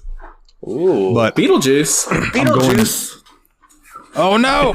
Oh no, we summoned him! I'm going the original Mortal Kombat. I do know that like later games in the series obviously perfected their shtick a little more, but like you cannot argue the impact that first Mortal Kombat game had. For sure. So it's one of those games that changed the world, like fucking Doom and shit. It changed what a video game could be and how both kids and adults could relate to gaming. Like, I don't know. It also created that was so much the year of fighting games, like Street Fighter 2 Championship Edition and Mortal Kombat. Like, that's insane. Yeah, and for the second year in a row, fun fact, Street Fighter 2 was the highest grossing entertainment product. Yeah, Street Fighter 2 was cornered the market for such a long time, dude. Like, crazy. Nate, though, for you, though, the best-selling Sega Mega Drive / Genesis game was Sonic the Hedgehog 2. That is probably the best Genesis Sonic game. Like, honestly, it might be my favorite Genesis game. Like, Sonic 2 is so good. That Green Hill Zone, bro. I feel like there's a very strong argument for Sonic 2 being it's the best Sonic fantastic game, game. too. Although I think Nate is probably Dude, probably Frontiers a is really Frontiers good. boy at this Mania is point. really good. Like, Mania... Mania also. Yeah. Mania's just like is Sonic 2 close to perfect. being my next host pick. We'll have to see. All right. So I guess we'll go into the next question. This one comes in from Team Retrog, and I wanted to do this one on this episode for sure because he was a little bit late on this question, but just luckily, we have Jeff with us. So our question from Team Retrog, who was on our Kingdoms Family episode, if you'd like to hear from him, he's like, sorry for being a little bit radio silent. I wanted to ask this question for American Truck Simulator. What was the most realistic aspect of the game? Are you allowed to get out of the truck and walk around, grab a snack at a truck stop, fall asleep at the wheel if you don't rest up? I guess the ultimate point of this question is, did you feel like a real trucker when you were playing? Jeff, what do you say? For the most part, I will say yes, but some of the realistic stuff that he mentioned, like grabbing a snack, or you cannot do that. The only time you can walk around your truck is when you're in a garage, like customizing or doing repairs. What happens if you don't fall or go too long without falling asleep? I don't know. I never got to that point where, I mean, your vision starts when you get too tired. You start having tunnel vision. Oh, do you? Yeah. You're like the borders of your vision start to darken. Like, okay, you're really falling asleep. I was wondering, but what I don't happened. know. I don't know what happens if you go too long. I never got to that point. But otherwise, yeah, I felt like a real trucker. I mean, obviously, Yeah, I get you. I think the game takes some liberties. Yeah. It just got to remind you, hey, this still is a game. Yeah. I felt like as much of a trucker as I could playing, and I feel like I have regrets about that episode. I wish I would have been a little stupider. I wish I would have tried to see what happened if I tried to drive my truck off a cliff. I wish I would have seen what happened if I let my truck run out of gas. I wish I would have found out what happened if I just decided to go on a rampage and just ram every car in the 10-mile radius. But like me, good boy, I follow law. No do bad thing. So I eventually started breaking laws just because it's like I still have like over $1 million at this point. And of course I haven't played it since then. But it's just like, fines? Fuck it. Get out of my fucking way. I will say probably red lights mean nothing to me. I will say probably the dumbest thing I did was that's when I was doing a speed test for my truck. That's when I found out. I was like, oh boy, I'm going like 110 miles an hour. Oh no, here's my exit. I basically slam on my brakes, and it caused actually my truck to jackknife. Nice. I crashed into the tree, and I had immediate 100% damage. It's like, well, time to reload an autosave. See, dude, like the whole time I was playing the game, I don't think I ever got any truck over like 2% damage. I'm like, I should have been so much stupider while I played this game, but well, I wanted to see what my the top speed was. yeah, I feel that. Nate's like, we need to play this again, but we need to play it like Big Mother Truckers instead of playing it like American Truck Simulator. Oh, what about you two? What do you guys think? Do you feel like a trucker? I'll tell you, the thing I felt most like a real trucker in was definitely when I was trying to back up or otherwise manipulate the trailer, because my god, I just simply do not understand the physics of how backing up a truck works. And I came out of the game respecting truckers a lot more out of that, because I was like, oh god, this is hard, and I'm playing this stupid asshole idiot video game version of it. I'm playing the Kerbal Space Program of being a trucker. Like, these are the actual rocket scientists out there on the road. And I'll kind of piggyback off that by saying that, like, I felt like a trucker for the most part, but like I didn't play with a steering wheel. None of us played with a wheel. You know what I mean? But like, if you go and read through some of the Steam reviews where people are like, I'm an actual trucker, and this is about as close to getting in a truck as you can in a video game. And then you have other people, who say, they played this with their, rig set up with the steering wheel and all of that. And then they decided they wanted to be a trucker, and they went and took the license and stuff, and they already knew a bunch of stuff they needed to know because the game had taught it to them. Yeah. So I just think that's cool. It made me really want to play PC Building Simulator because I could learn a thing or two. Yeah, that makes sense. Like, I will say I did not learn a lot about fishing playing Ultimate Fishing Simulator. No. Oh, You didn't learn how to catch a marlin? I mean, I feel like it'd be harder in real life. Let's be real. Boy, got me Marlin. Fish fear me. Women fear me. Oh God, what have I done? Okay. So our next question comes in from Mr. Syllables, old Jeffy Lube. What sort of games were already installed on your first computer? And I'm not going to answer this question. I'm just going to make Willie do it. This depends on what you consider to be our first computer, I suppose. Like the difference between our first Windows computer, our first home computer that actually because I guess do you consider the Tandy TRS-80? Do you consider the Commodore 64? I was going to say that the TRS-80 color computer didn't really come installed with anything other than BASIC. I would probably say the Commodore. We had a few educational games for it. The Commodore, I don't remember what came with it when we first got the Commodore, actually. So I guess it would be the Windows 3.1 Packard Bell, which came with a whole bunch of weird, fun, little goofy games, including, God, there was this little puzzle game where you were like a little mouse pushing cheese around.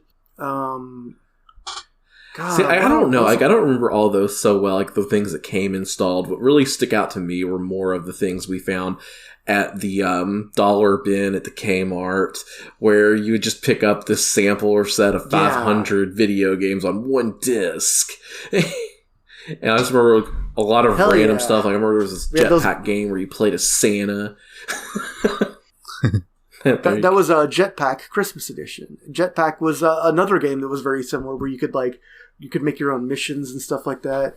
There were a lot of fun little games like that. Like, I don't know. I think like those shareware discs were like really instrumental for us, especially because I think that's probably where our first exposure to Doom would have come from. So that would have been huge. See, the first home computer we had, I don't know exactly what it was. I just know it was an Acer, and this thing had a RAM capacity of 1.01 gigabytes. Man, this thing was a beast. Anyway, the three games that come to mind immediately that were already, it was the demo versions, but, still able to play them. First one was Jazz Jackrabbit. Jazz Jackrabbit, an early Epic game. I still enjoy that. Well, I haven't played it since that computer, so I don't know how it holds up. But I remember loving it. Another game that was called, I think it's pronounced Tyrion. Tyrion. Dude, I was actually just playing that game a couple of weeks ago. I even told these guys about it. That game was really fun. I enjoyed that game a lot. And it's like a little shmup where you can upgrade your ship really relentlessly. You're this tiny little ship on your screen is like maybe an inch long, but yet you can have weapons that are like 4 inches wide. It's like this doesn't physically make sense. Yeah. But then the third game was this is how it got me into the series, was the first Descent. It all comes together. So there's our tie-in. Jeff, if you've never really looked, I believe that all of those games that you just mentioned are available on goodoldgames.com. GOG. Well, then I'm good. And probably most of them on I'm going to have to look them up. Yeah, for sure, man. Because it might be cool for you to go back and like have that nostalgia trip. As long as they'll install and play properly on Windows 10 PC. Read through the comments first. Yeah, read through the comments first. Make sure that people can get it running. Yes, I will. The games that came installed on my first PC, kind of boring, guys. Kind of boring. It was like Solitaire, Spider Solitaire, Minesweeper, and the Space Pinball game. Yeah. Well, Space Cadet Pinball on the other hand. I played the shit out of that. Not gonna lie, that game rolls. We all did. But most of my games were like stuff I would get like at the book fair. You know what I mean? Like I got The Sims from the book fair, the original Sims. I got Revolt, which was like this whole RC car racing game that's badass, by the way. It still holds up. And then like Ultimate Ride, which was just this 3D game made by Disney Imagineers that you could just create roller coasters. Like you didn't own a park. There was no park simulation to it. You just built roller coasters. And I remember being able to build a coaster on the surface of a planet, or a moon. And I would just like build super far up, like out of the atmosphere, and then do a giant drop down back. And it was fun. Reminds me of Rocko's Modern Life. Yeah. Absolutely. Okay. So this next one comes in from Kana, who asks, what's the first game you bought with your own money? This is one I was just trying to rack my brain. Like, what was the first game I bought with my own money? See, that's a really hard one. Yeah. Because a lot of the games my brothers have already bought, or I just, like, when I bought my PS2 from my friend, he gave me everything of his. So all that was like $80. But it's just like the first game that I chose myself, I believe, was Ace Combat 5, The Unsung War. Nice. Fun fact, the last game I played before I bought my PS3. Nice. Oh, man. My brain tells me it was probably Grand Theft Auto 3 because my parents were probably like, no, you can buy that for yourself if you want that game. We're not buying that for you. But like, but part of me also thinks that maybe like I had gotten like birthday money and then went to like got a PlayStation 1, and I almost guarantee you it was a wrestling game back then. So I promise you that my first game that I spent my money on was more than likely a wrestling game, like SmackDown 2 or maybe PS2 Here Comes the Pain, you know, something. Like, one thing that always sticks out in my brain is like, well, we've been buying video games for ourselves since we were very young. Like, Mom was awesome and would take us to the used video game store, pawn shops and stuff to pick up video games from a very young age, and like whatever allowance. We would save our $5 a week allowance Funko Land or wherever, before Funko Land even existed. I feel like some of them. No, it was Funko Land was the main one we would go to because they had the big sheet that had the NES game prices. Yeah, it's like trying to think of what the first one I got was. I have no idea because I've been buying NES games since as far back as I can literally remember. That was definitely, especially a really big like late like middle school experience for us, was buying those back when they were like the prices had cratered on NES games because all the other systems were huge.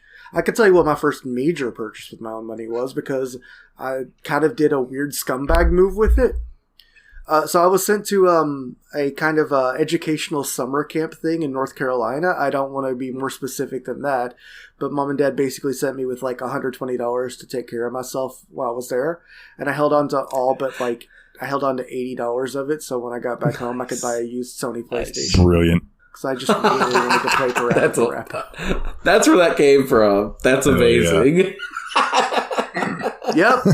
Yep. That's amazing. Now you know the rest of the story. That's awesome. I spent literally almost no money there, so I would have that money because I'd never had $100 before in my life. So I'm trying to think about something old school about. Like, I can't really think of anything. Like, obviously, I bought like NES games when I was really young, but when I first started getting back into video games, the first system I bought was a Wii because it was like right after I graduated college. I went and got a Wii, and the first game that I remember buying specifically for it was Donkey Kong Country Returns. So, like, obviously, that's not the first game I bought for my own money, but that's one that sticks out in recent enough year that I can remember doing it and which game it was. Nice. Mm-hmm. That was a fun question. Thank you, Connor. We all had to really rack our brains for it. We came up with some interesting And then this one comes in from Adam. What's the oldest game you can enjoy as is? No mods, no texture packs, no remaster. That's any game I play. The only game that I played with mods or even texture packs is Skyrim. Maybe Fallout 4.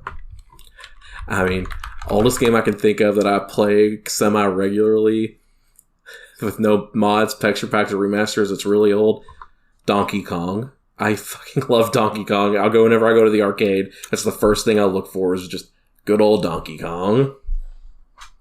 I've seen him do it. He's not even lying. Dalton, you're next because my answer is the worst. I mean, I've played some of the early Ultima games and they don't bother me. Like, you know, to me, graphics are a great addition to like if they look fantastic, that's cool. But if they don't, that's fine too, because it's like I'm all about the story and the gameplay. Yeah, like, I'm definitely a gameplay boy. Like, have you ever watched me stream like old NES games? Obviously, I'm not playing remasters here. Yeah, for sure. And yeah, man, I just don't know.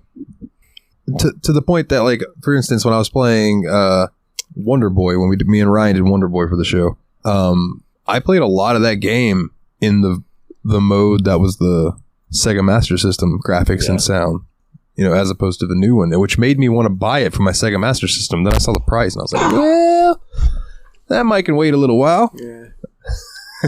What about you, Will?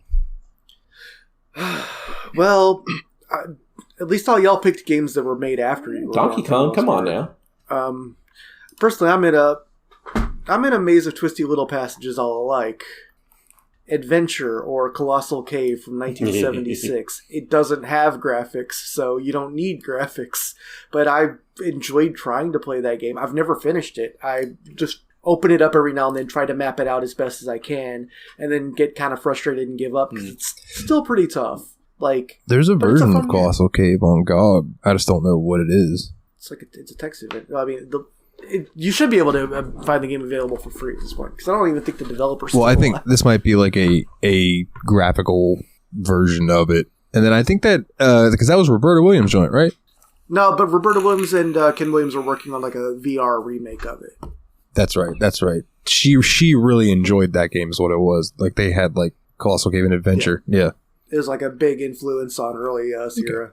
Okay. Cool. I think that's like the earliest game I've played and enjoyed. All right. This question's from Adam as well, who asks, what are your gaming New Year's resolutions? Like, for example, if you want to play a certain amount of games or something like that. Could dive right into that because I have a really stupid one that I plan on doing this year. It's not anything too intense, but what I want to do is play every Sonic game that I own on Steam that I haven't played yet. So that's not a whole lot, but it's something I've been wanting to do for a while. So, and there's only one good one out of the bunch that I haven't really played yet. So it's Sonic CD, which I played a little bit. I don't really love, but I want to try to beat it for once. Sonic the Hedgehog 4 Episode 2. Sonic Lost World. Oh no. And Sonic Generations. I'm going to save Sonic Generations for last. Okay. What about you, Jeff? You got any gaming resolutions? I guess the one that it just popped into my mind now, and thanks to Willie with Gnosis, I guess I can start playing some more Freespace, all these fan-made games, and also I'll add it to my list. I want to play Star Fox Event Horizon. Hell yeah! I highly recommend Derelict. I think that was like my favorite one because they're like this cool combination of like horror. Like it really did a great job of expanding on the original like Freespace vibes. Well, I look forward to that. All right, was that it? What about you? I say this every now and then, but I'd like to reach 1,500 in chests this year. On let's say on Rapid on chess.com. Okay. I have one for me and I have one for the show. Okay. All right. So the one for me is I would like to play Trails in the Sky second chapter. Okay. Oh yeah. For the show or even just fucking in my own time. But like I'm at the point now where I'm like I need to know what happens next. We're going to do it for the show. Calm down. You could probably recommend it for the next game. I could, but I'm not going to. Fair. But the one for the show, and we kind of hashed this out on off air, but I'm gonna put it here in paper, so we are committed to it, right? So we have a game of the year that we're going to do next year. Oh yeah, because. Nice. I do not want to try to force you guys to cram Persona 5 into, say, a month, right? Because there's a lot of game there. So what I want to do is, starting in January, like from January to December, like we can play Persona 5. Now, we might do like a first impressions episode 1 week or, for a thing. But then we're just not going to touch it again until we either beat it or we're all close enough that we feel like we can do a good episode on it, and that's just my want for the year. It's done. It's happening. So, Persona 5 as background radiation for the year. Love it. If we play an hour a week, we should get most of the way through. Absolutely. That's not at all a scary way to put it. Those are mine. All right, what's the next question? All right, our next one. What were your go-to games as a preteen? Preteen? I'm going to say anywhere from 10 to 14. I think it's fine. Yeah. So tween instead. Dude, Nate, I feel like we played a shitload of Mortal Kombat 2. Like, honest to God. That was not exactly what I was thinking of. It depends. The one I'm thinking was Street Fighter Alpha 3. Oh, that's also a great fic. Dude, we spent a load of time just like in summers especially, just bashing each other's brains in fighting games, learning each other's best characters, and being like, I gotta learn how to beat his Sagat, I gotta learn how to beat his, Yeah. I'm looking forward to you getting Street Fighter 5 characters installed and me and you just getting on voice one night and just going stupid on it. Another one that... Hell yeah, dude, that sounds awesome. Heck, I hope you downloaded yesterday's Epic game, right? You did? Yeah, I got it, okay, yeah. Cool. But another one that sticks out to me, and I know Dalton can hard relate to this one, I was 12 to 13 when this game was... We were playing this one a lot, was Final Fantasy VIII. Yes, bitch! So, like, between those two fighting games and Final Fantasy VIII, like, those were, like, my preteen era games. The ones that immediately jumped out to me, thinking in my head, because I'm thinking like preteen, teen, that was probably around PS2 era for me. So I'm thinking like Ratchet and Clank, Jack and Daxter, Crash Bandicoot. What was, hold on, let me peer over at my PS2 games. Oh, Guitar Hero. Yeah. Oh, which, speaking of, let me just run through this real quick. I got Clone Hero set up, right? I ordered an adapter for my Red SG PS2 Guitar Hero controller, and it works. I need to probably fiddle with the calibration just a slight bit because it's an older controller, but let me go ahead and tell you guys something. I did not realize that people were as good at making these things as they are, and I also did not realize that Guitar Hero was pretty nice for not throwing most of the type of shit that I listen to at people. I'm going to stream it in Discord whenever I have a moment to breathe from work.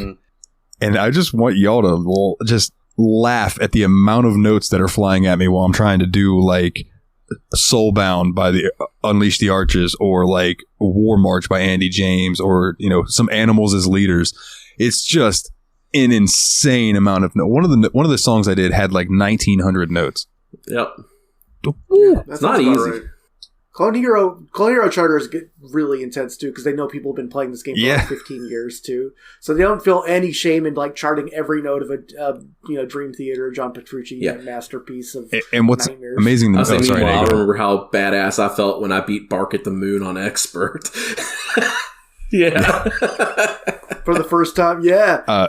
When Megan was here, me and her were playing together, and it had this thing where like I was having to download songs and then go in and look, because a lot of the songs I were downloading only come with an expert. There is no medium, easy, or hard. But luckily, like the My Chemical Romance songs I downloaded for her had easy, medium, hard, and expert, so she was able to do her thing. But you could probably play Dead on expert. I believe in you, dude.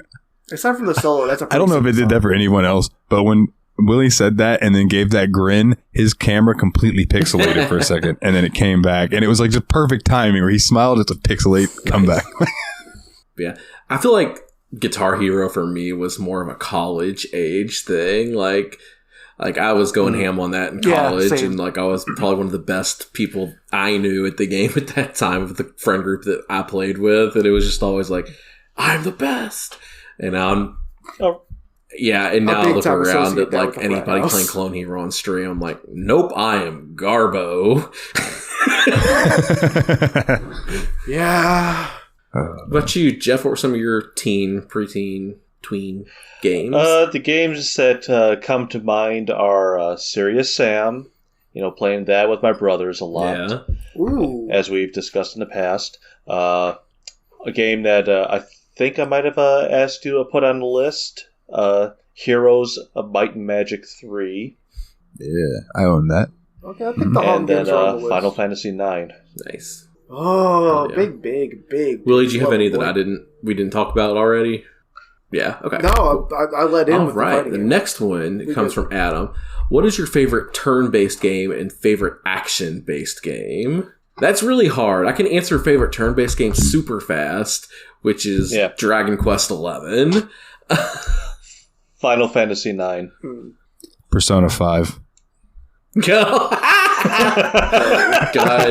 board game boy, let's go. It's technically turn-based. It works. I just like, It is. You have to take turns. If you don't, it's a really weird game. Just chucking stones at the I don't know how to answer ground. this. Favorite action-based game? So I think he means like action RPG. I don't know if that was meant to be like action RPGs. Yeah.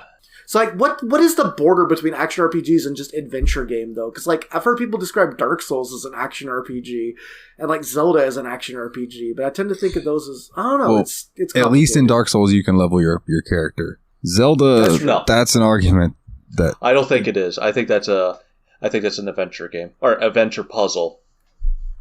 Yeah, I agree. I agree. I just like where's the line? It's complicated. Like action RPG I is a agree with large Dalton. line. If you earn experience and that's how you upgrade your character, I consider that an action. Okay, in that case, my favorite action RPG is Baseball Stars. Mine is Borderlands 2. That's a good answer. Ooh, that's actually a really that's a legit pick. Yeah. I have two, but they're kind of different because one's JRPG and one's Western. I was gonna say, it's is not it Oblivion. in GU Idol? It's not Oblivion. Huh. It's not in GU Idol. So it's a toss-up between, and we're talking strictly just like action-based game, combat, all that's great. Okay, so it's the JRPG one is Kingdom Hearts. Mm-hmm. Tremendous. Okay, yeah. Western, I'm hard-pressed to find something that plays better sword play-wise than The Witcher 3, in my opinion. Okay. Also, if I needed to go back an actual action RPG that I like the action RPG elements of a lot, I think I'm actually going to go with Xenoblade. Okay. I actually thought that was a really fun game that kind of balanced the cooldown management of a MMO with like the RPG style. I'm just struggling to come up with any that I've actually played that I would consider a real action RPG. So here's my fingers crossed that I like Nier Automata. I was going to say, don't make me throw easy at me, boy. Because I will. Playing Nier. They just say you liked Grim Dawn. We're good. Yeah. That works. Diablo. Yeah, let's go there. Next question. All right. And then what's your favorite style? This is from Fenris, sorry. What is your favorite style of turn-based combat? Ooh, I have an answer for this immediately. I actually really loved the switchy, actiony, like you could switch out characters, you could do a lot of management, but it was ultimately turn-based style with the ATB of Final Fantasy X-2. I thought that game was incredibly well built in how it structured its turns. And I thought, I really loved Trails in the Sky FC as well because it had a similar bar where you could also push characters back. But I love the fact that you could, swap... Wait, no, I think I'm thinking of 10-1, actually, because you could swap characters out in 10-1 live on the fly. Yeah, I'm thinking of 10-1, actually. Okay, I guess I'm thinking Final Fantasy X. I guess... go ahead. I was just going to say, he mentioned my answer, which is Trails in the Sky FC. I just love the way that you can kind of manipulate the battle. And I've heard Grandia is a lot like that, too. Grid-based stuff like that a little bit. Cool. Mm-hmm. I guess I would have to go with Final Fantasy IX, because that was the first game I ever played in the franchise. And if I was able to understand it fairly easily and quickly, so, I mean... I can't think of anything else that tops it. Yeah, and that's a pretty classic RPG style that I think is familiar to most RPG players. Like Final Fantasy IX is not very different from most other traditional RPGs. Like Dragon Quest XI has that same style, I feel like, as well. And that's the style that I'm most drawn to as well. It's just like that kind of classic turn-based RPG that... I feel like really started to come together in the Super Nintendo era and kind of persisted on. Yeah, I absolutely agree. I think the Super Nintendo is where you got that action, like the bar powering up, and you have a little time pressure in it that you didn't have on the NES games for the most part.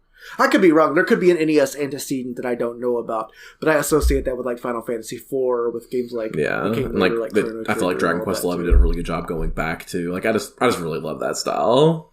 Oh yeah, I recommend Dragon Quest XI to anyone who's like, do you wish that you were back in like the old, no pressure, take your time, make your decisions day of RPGs? Yeah. You will love Dragon Quest XI. All right, and then this last question, we're rounding the end, so we're gonna have to beg for some questions soon. This one comes in from Adam. Hopefully not too late. Definitely not too late. What are you talking about, Adam?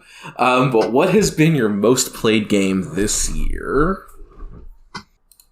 Ooh, how do I... It does. Sort by hours played. Does Steam have the option to That's sort by... That's how I keep my Steam at all time. Sort by total. Oh, I don't know how you yearly. Guilds have to do the math on that. I'm not going to count NGU because that has actually taken over the most hour played on Steam. Play. Dude, that's I get it why now, I don't count my idle games. NGU is technically now my third most played game on Steam. Yep. Right, I agree. But it fucking doesn't count, so right? Technically, the game that I played the most this year, and I looked on Switch earlier, this is more than I played in Pokemon Scarlet, more than I played in Pokemon Legends Arceus, which are the two games I played the most of on Switch this year.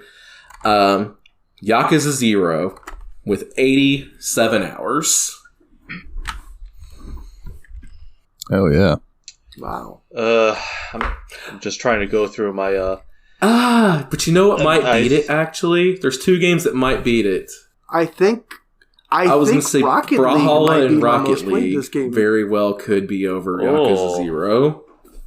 Ooh, Rocket League. Yeah. It's either Rocket League or Hades for me. Oh, Hades, that's a good one. Hades, yeah.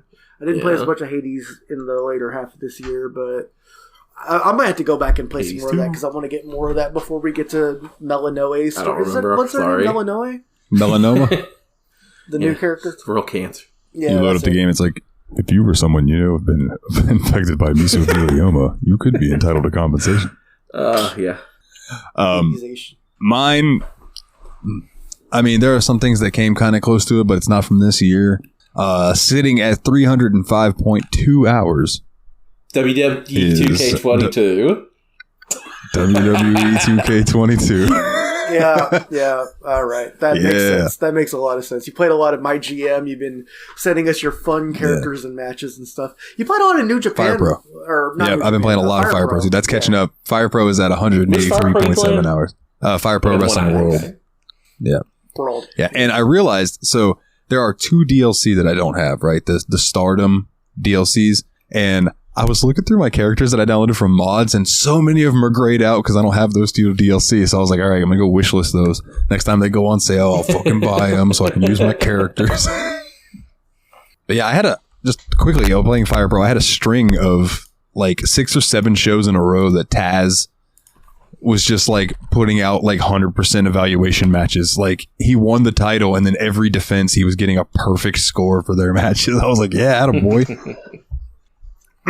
Love Taz, man. I've said this before. I'll say it again. I love a suplex man wrestler. If you're just a suplex guy, I immediately love you. Like Scott Steiner, suplex guy. Kurt Angle, suplex guy. Brock Lesnar, suplex guy. Taz, suplex guy. Rick Steiner, suplex guy. Yeah. I love suplex guys. They please me. Saturn was a suplex guy. Loved him. Oh man, so I guess before house cleaning, then the only thing left is to give my host pick, eh? Or you could do that now, or you can save it. That's right. What are we doing next time? For the end of the After the house cleaning, yeah. Let's get some more suspense. Wait, save it for the end of what? Oh, I was going to say house save it for the cleaning end and of then the awards episode. Give them suspense. But Give them a reason to listen to it. No, you're right. We should do it now. Now I'm thinking about it. Oh, Yeah. Sorry. Go for it. Okay. Then drum roll. So the game that I was going to pick, I was thinking about doing Nexamon, right? Decided against it though. Because there's been a game that's been on my mind. It's been on my mind for a while. I've been looking for a reason to play it. I haven't had a reason to play it. And now I have a reason to play it. So boys, seeing as that there was the announcement that there is a new game in this series being developed by Crystal Dynamics and being published by Amazon Games, we are going to dive into the reboot of Tomb Raider. Lara Croft, we're going to see her origin story in the first Square Enix Tomb Raider game. So I'm not going to make you go quite so far back as the older Tomb Raiders yet. Keyword. But we're going to play some Tomb Raider. Yes, and I believe that we all got all of those free on Epic last year, right? I think so. Yeah, make sure you tell me I'll have to double check, name, but I do the believe exact that. name of the one we're going to play. Oh, it's just Tomb Raider. Okay. It's just Tomb Raider. We don't have to get into the confusing ones till the next two. Marvel's Tomb Raider Remastered. All right. Well, then that just leaves the house cleaning. So let me pull the show notes back up, even though I should know all this stuff by heart by now. If you would like to do us a favor, leave us a review. If you think we've earned 5 stars, give us 5 stars. If you haven't, give us 5 stars and tell us why we don't deserve that rating that you gave us. If you would like to join the Discord, you can find us at bit.ly/TSMP Discord, all capital letters. Come join the fun. More and more people are joining. It's a great crew in there. Everybody's super, what's the word I'm looking for? Welcoming. Jesus Christ. Everyone's super welcoming and nice. Come hang out with us. Linked to the website, you can find us at bit.ly/the Steam Machine. I almost said TSMP Discord again. bit.ly/the Steam Machine Podcast, capitalized phonetically. The website's behind, and that's my fault for work being as busy as it has been, but I'm trying. Shout out to Yabs Pod, yet another BS podcast, not safe for work. Shout out to the JRPG Report, very safe for work. If you want to get a shirt, tsmpproductions.threadless.com. We're going to try to start getting some new designs up there soon when I have some free time after the holidays, I promise. And if you like the music from the show, nilethenightmare.bandcamp.com. Check us out over there. Update on the Fantasy League. I won that motherfucker. Ain't nobody catching me. So let me just go ahead and put that out there. Number 1. Yeah, boy. Yeah, basically Jeremy's at the point where he was just like, I took my ball and went home. And I'm like, yeah, because you knew that you weren't going to catch me when like 4 of your games weren't coming out. Fuck you. But yeah, so the next time we be chatting. Oh, wait, no. What am I doing? Patreon.com/the Steam Machine Podcast. If you'd like to support the show, donate $1. You get your episodes early and ad-free. If you donate $10 or more, you can get your name read on each and every episode, like these wonderful people right here. Nate Sir Cogsworth, the 7th of Juniper. Jeff, the original expendable Mr. Syllables, old Jeffy Lube himself. Eraser Adam, shout out to his podcast, Revival and Extinction. James, the Steam Machine Hall Monitor Hall. And Team Retrogue, go check him out on YouTube. So, we're not getting old pyramid titties, but we are getting some Lara Croft on the next. Well, the next episode is probably going to be the Steamy Awards. Well, we'll hash that out. Either the next episode is going to be Tomb Raider or the Steamy Awards. Next one is the Steamy Awards. Okay. The next episode is the Steamy Awards. So we'll be Awards. back after the Steamy Awards with some Tomb Raider. Jeff, thank you very much for staying up late and joining us for another episode, my good sir. And why am I telling you guys goodbye? We will catch you all next time on the Steam Machine Podcast. As always, guys, take it easy. Dive! Hit your burners, pilot! Yeah! That was a special joke just for Jeff.